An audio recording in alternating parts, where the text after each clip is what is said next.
Chairman Pakistan Peoples Party Bilawal Bhutto Zardari یہ کہتے ہیں کہ آزاد کشمیر کی موجودہ صورتحال کا پرامن حل چاہتے ہیں. پرتشدد احتجاج اور مظاہروں کی کسی صورت اجازت نہیں. صورتحال غیر ذمہ دارانہ ہینڈلنگ اور وفاقی وزراء کے بیانات سے اس سطح پر پہنچی ہے.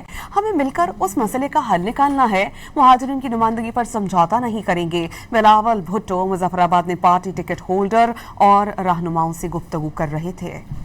انشاءاللہ تعالی الیکشن کے بعد ہم مل کے حکومت بھی بنائیں گے اور تمام حالات کو ہم سنبھالتے رہیں گے. یہ بحران جو ہے، یہ کرائسس جو ہے، یہ آج کے نہیں، اینڈ آئی تھنک ان کے ملٹیپل فیکٹرز ہے. ایک تو آرگیومنٹ یہ ضرور ہے کہ یہ تو ایک مین میڈ کرائسس ہے. یہ کوئی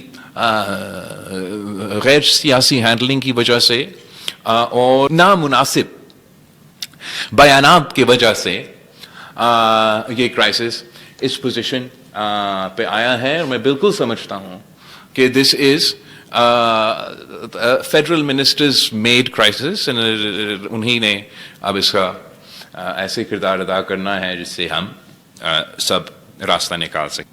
جہاں تک پاکستان کی اندر کی آپ کی حق حاکمیت کی سوال ہے، اس سوال کا جواب بھی، اس کا فیصلہ بھی نہ اسلام آباد کر سکتا ہے، نہ پاکستان کا کوئی اور شہر کر سکتا ہے. کشمیر کا فیصلہ کشمیر کرے گا اور کوئی نہیں کر سکتا. کوئی بندوق کے زور پہ یا دھرنا کے زور پہ نہ آئین ترمیم ہو جاتا ہے، نہ ہم ڈکٹیشن کل ماننے کے لیے تیار تھے، نہ آج ماننے کے لیے تیار ہے، لیکن ڈیبیٹ کرنے کے لیے تیار.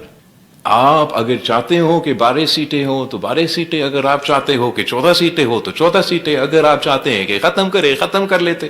لیکن نمائندگی پہ، ان کی نمائندگی پہ پیپلز پارٹی کمپرومائز کرنے کے لیے تیار نہیں.